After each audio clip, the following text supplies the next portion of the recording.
நண்பர்களே, இனி வருகின்ற நாட்கள் அனைத்தும் நல்ல நாளாக மாறட்டும். முருகப்பெருமானின் அருளால் உங்களுடைய வேண்டுதல் பிரார்த்தனை எதுவாக இருந்தாலும் நிச்சயம் நிறைவேறுங்க. இன்னைக்கு இந்த வீடியோ பதிவில் எதை பற்றி பார்க்க போகிறோன்னா, பங்குனி மாதத்தில் அமைந்த மூன்றாம் பிறை தரிசனத்தால் நிச்சயம் உங்கள் வாழ்க்கையில் பார்த்தீங்கன்னா இருக்கக்கூடிய பிரச்சனை நீங்கி மனதில் அமைதி உண்டாகும். அதே போல் நீண்ட ஆயுள் விருத்திக்கும் இந்த நாளை தவறாமல் பார்த்தீங்கன்னா எந்த முறையில் சந்திர பகவானை வழிபடுவதால் நமக்கு இருக்கக்கூடிய பிரச்சனை விலகி வாழ்க்கையில் செல்வ செழிப்பும் மகிழ்ச்சி உண்டாக இந்த ஒரு நாளை தவற விடாதீங்க. மேலும் இந்த நாளில் என்ன மாதிரியான விஷயங்களை செய்தால் நமக்கு இருக்கக்கூடிய பிரச்சனைகள் விலகுன்னு தெரிஞ்சுக்கொள்ள இந்த ஒரு பதிவை கடைசி வரைக்கும் ஸ்கிப் பண்ணாமல் பாருங்கள். மேலும் நீங்கள் புதியவராக இருந்தீங்கன்னா மறக்காமல் சேனலை சப்ஸ்கிரைப் பண்ணிவிட்டு கூடவே இருக்க பெல் பட்டனை கிளிக் பண்ணிக்கோங்க. தனிப்பட்ட முறையில் உங்கள் ஜாதக ரீதியாக இருக்கக்கூடிய பிரச்சனைக்கு சரியான ஒரு பரிகாரத்தை பெற்றுக்கொள்ள வீடியோவில் டிஸ்கிரிப்ஷனில் ஃபோன் நம்பர் கொடுத்துருக்கோம். அந்த நம்பருக்கு நீங்கள் கால் பண்ணி தெரிஞ்சுக்கலாம். வாங்க நண்பர்களே, வீடியோக்குள்ளே போகலாம். சிவன் பார்த்தீங்கன்னா தன் தலையில் இந்த பிறை சந்திரனுக்கு இடம் கொடுத்து இருக்காருங்க. அதனால தான் சந்திர தரிசனம் செய்தாலே ஆரோக்கியமும் ஆயுள் விருத்தி உண்டுங்க. அதே போல் அமாவாசைக்கு மறுநாள் இருந்து சந்திரன் வளரக்கூடிய 3வது நாளில் தான் தெளிவாக தெரியும். 4வது நாளில் இருந்து சந்திரன் மீது நிழல் விழுவதால் களங்கம் அடைவதாக சொல்லுவாங்க. மனதில் களங்கம் இல்லாத தூய பக்தி கொண்டவங்க சிவனே.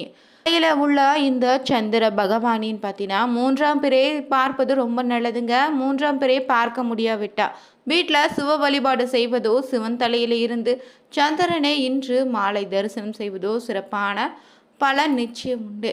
பொதுவாகவே இந்த சந்திர தரிசனத்தின் பார்த்தீங்கன்னா பல முக்கிய பலன்கள் கிடைக்குன்னு சொல்லுவாங்க.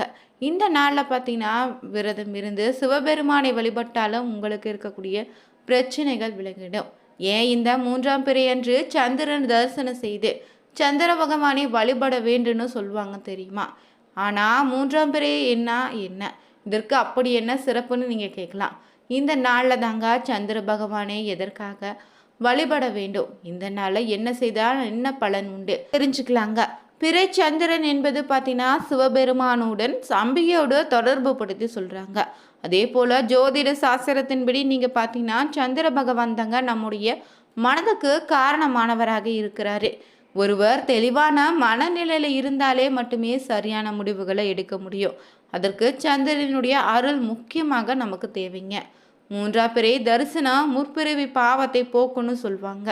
ஒவ்வொரு அமாவாசைக்கு பிறகு வரக்கூடிய 3வது நாளில் 3ஆம் பிறை நாளாக அமையும். அமாவாசைக்கு மறுநாளில் நிலவு தெரியாதுங்க. ஆனால் 3ஆம் நாளான துவாதி திதியில் தெரியக்கூடிய நிலவு அழகாகவும் பிரகாசமாக இருக்குங்க.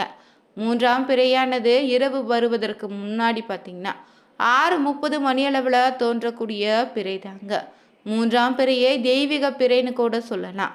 இது சிவபெருமான் தன் தலையில் 3ஆம் பிறை சந்திரனை சூடி சந்திர மௌலீஸ்வரராக காட்சி தந்திருக்காரு. மேலும் இந்த நாளில் பார்த்தீங்கன்னா சந்திரனை தரிசனம் செய்யும் போது சந்திர தரிசனம் அல்ல சிவபெருமானை ஒரு பகுதியை தரிசிக்கக்கூடிய பாக்கியம் நிச்சயம் நமக்கு உண்டாகும். இந்த சந்திர தரிசனம் கிடைக்க போதெல்லாம் ஸ்ரீ சந்திர மௌலீஸ்வராய நம என்னும் மந்திரத்தை சொல்லுங்க. இல்லைனா சந்திர மௌலீஸ்வராய போற்றி எனும் மந்திரத்தை இடைவிடாமல் நீங்கள் ஜெபித்து வந்தாலே மனதில் பார்த்தீங்கன்னா இருந்த குழப்பம் நீங்கி மன அமைதியை பெறுவீங்க. மேலும் அறிவு ஒளி பெற்று தெளிந்த மனநிலை அடையலாம். தொடர்ந்து நீங்கள் 3ஆம் பிறைய தரிசனத்தை பார்த்துக்கிட்டே வந்தாலே எந்த நிலையிலும் உங்களுக்கு மனவியாதிகளே வராதுங்க. செல்வ வளம் நிச்சயம் உங்கள் வாழ்க்கையில் பெருகும். தேவைகள் அனைத்தும் பூர்த்தியாகிடுங்க.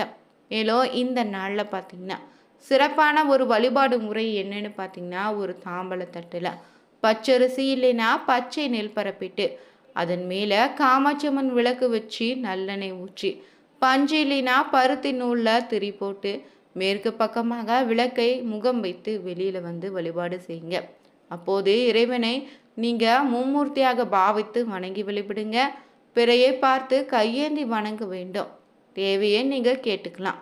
இந்த தேவையை கேட்கும் முன்னாடி இந்த நாள் காலையிலே இருந்தே ஏதாவது ஒரு உயிருக்காவது உணவு இல்லைன்னா தண்ணீர்னு தானமாக கொடுத்துருக்கணுங்க.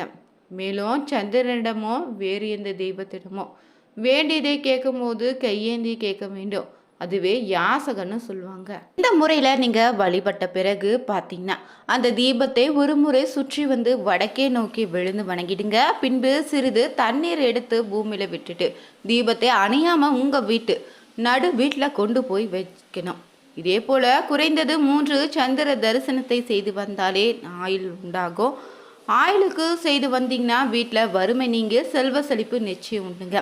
இந்த சந்திர தரிசனத்தால் உங்களுக்கு நிச்சயம் உண்டாகக்கூடிய பலன் என்னன்னு பார்த்தீங்கன்னா, இந்த தரிசனத்தை நீங்கள் காண்பதன் மூலம் அறிவு வளருங்க, ஞாபக சக்தி அதிகரிக்கும், கேட்ட வர நிச்சயம் கிடைத்திடுங்க, செல்வமும் சந்தோஷமும் உங்களை தேடி வரும். காலை வேலை பிரம்ம முகூர்த்தமாகன்னு சொல்லுவான், மாலை வேலை விஷ்ணு முகூர்த்தமாக அமையும். எனவே இந்த வேலையில் நம்ம சந்திர தரிசனத்தை செய்தாலே வீட்டில் விளக்கேற்றி வழிபாட்டாலும் நிச்சயம் செல்வம் பெருகிடுங்க. அதே போல் திருமணமானவர்களாக இருந்தீங்கன்னா தம்பதி சமேதராக சந்திரனை தரிசனம் செய்ய வேண்டும். திருமணமாகாதவங்க பெற்றோரோடு சேர்ந்து 3ஆம் பிறையை தரிசிக்கலாங்க. இதனால் குடும்பத்தில் ஒற்றுமை உண்டாகும். அதே போல் சந்திரன் நட்சத்திரங்களான ரோகிணி, அஸ்தமம், திருவோணத்தில் பிறந்தவங்க வாழ்நாள் முழுவதும் இந்த 3ஆம் பிறை தரிசனத்தை பார்த்தாலே சந்திரனுடைய பரிபூர்ண அருள் உங்களுக்கு உண்டுங்க. அதே போல் சந்திரனை தரிசிக்கும் நேரத்தில் கையில் காசை வைத்து மூடிக்கொண்டு வளமாக 3 முறை சுற்றி மீண்டும் ஒரு முறை பிறையை தரிசித்து வணங்கிட்டு பெண்களாக இருந்தாங்கன்னா இதனை பார்க்க மாங்கல்ய பலம் உண்டுன்னு சொல்லுவாங்க. மேலும் இந்த பார்த்தீங்கன்னா வெள்ளிக்கிழமையில அமைந்த இந்த 3ஆம் பிறை சந்திர தரிசனத்தினால் உங்களுக்கு பார்த்தீங்கன்னா வாழ்க்கையில் மிகப்பெரிய நன்மை உண்டுங்க.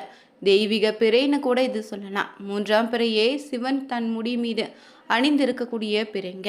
இதனால் மன நிறைவடையும், பேரானந்தத்தையும் மன அமைதி உங்களுக்கு உண்டாகும். மன கஷ்டங்கள், வருத்தங்கள் எல்லாமே நீங்கிடுங்க. ஆனால் லக்னத்தின்படி பார்த்தீங்கன்னா நல்ல பலன்களை ஒரு ஜாதகத்தில் நாம் காண முடியவில்லைன்னா சந்திரனை லக்னமாக கொண்டு பலன்களை சொல்ல வேண்டும்னு விதி கூட இருக்குதுங்க. இதையே விதி கெட்டால் மதியை பாரு, விதியை மதியால வெல்லலான்னு சொல்லியிருக்காங்க. ஒரு முறை பார்த்தீங்கன்னா தட்சனுடைய சாபத்தால் தன்னுடைய 16 கலைகளையும் இழந்திருக்கான் சந்திர பகவான். தனது கலைகளை மீண்டும் பெறுவதற்காக சந்திர தேவன் பார்த்தீங்கன்னா சிவனை நினைத்து தியானம் செய்திருக்காரு. தட்சனுடைய சாபத்தால் உருகும் சந்திர பகவானின் தேக நிலை பார்த்தீங்கன்னா குறித்து ரொம்பவே வருத்தம் அடைந்தார்.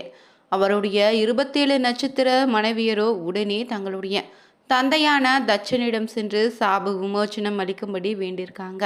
பிறகு பார்த்தீங்கன்னா தட்சனோ தன்னுடைய அறியாமையை அளித்தது சாபத்தால் தன்னுடைய புண்ணியம் அனைத்தும் குறைந்து விட்டதுன்னு தன்னால் சாப விமோச்சனம் அளிக்க முடியாதுன்னு சொல்லிட்டாரு. இறுதியில் 27 நட்சத்திர மனைவியரும் சந்திரனும் சிவபெருமானை நினைத்து தவம் இருந்தாங்க. சந்திரனின் தவத்தை மெச்சிய பத்தினா சிவபெருமான் தன் தலைமுடியில் 3ஆம் பிறையாக அமர பொறுப்பேற்றாரு. சுறுசுறுப்போடு அதே நேரம் சிறுக சிக வளர்ந்தாலும் முழு பலனையும் அடைய முடியும் என்னும் கருத்தை இது நமக்கு எடுத்து சொல்லுதுங்க.